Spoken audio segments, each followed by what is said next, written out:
bismillaah magacaygu waa Wardi Xuseen Haybe Wardi waa beri waxaan halkan ku duubi doonaa tixla magac baxday Qunu Hadal oo daba socota tixdii tiriyay Abaan Cumar Cabdiqadin ee qabadka Reehawd waxaan odhansaa sidatan in dhaweydba qaafleyda kabay dhigay qabkeedii iyo ma qorsheeyo maansooyinkii qaaliga ahaa iyo qirahayga waataan ka jaray qalabka maanseede xalun baan qabtaa nidhi hurdada mariye qaafkeeda aan qorsheeyo Cumar murtidu waa mid qaraweyn qobaha dagaal iyo markii qaayib beeloleysay qormad iyo hashayni markii qoriga loo qaatay ee qarada beeshiyo arliga qiiqu dami waayey qacda waaga goortii la isku helay qarada beesheena ogaadeenku waatuu ka qahay ee qaatay kabihii iyo qarqarsiga waxaa loogu xidhay qodoblaheenni iyo hadunbaabay qadhaabsiga arliga qalin ku baadheenee hadunbaabay dambaslee qodeen qabalaheenniye hadunbaabay nabadba qableh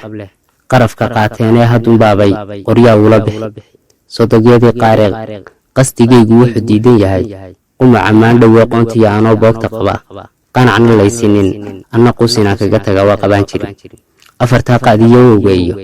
qodobka maanseeda qorshaheeda lama duutin karo qaayib marinkeeda Qunu Hadalkay maansadu lahayd qaaxa Cumarowe adiguna balgestaada qabo qabadku waa buux qurumaha adduunyada jira ee qalab ku loolaya qasriyada kuwa sheegtay iyo qumacyo liishaaman quwadaha kuwa sheegtay iyo xogo qaraweynba midba qaaradiisii wuxuu qurux ku dhowrtaaba markuu qoonsimaad soo dhex galo ee qiilu bixi waaya hadba ciidan qalabaysan iyo qumuc waxay saydho gantaalada qarxaayiyo waxay miina qubataaba marunbuu midkaan qalab lahayn dib u qalooda afartaa qaadiyo wowga iyo qodobka maanseeda qorshaheeda lama duutin karo qaayib marinkeeda Qunu Hadalka maansadu lahayd qaaxa Cumarowe adiguna balgeestaada qaba qabadku waa buux qarni hore duqaydii jirtay qurux ku maalaysay duqaydii qardoofka iyo dhibkiyo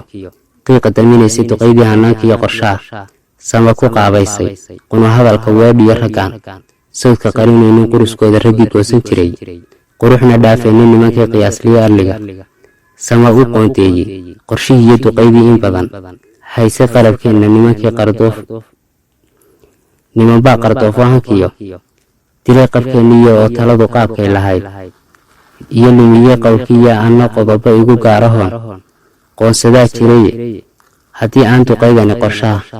qiilu bixinaynin bal maxaaba loo qarinaya qaladku waa meele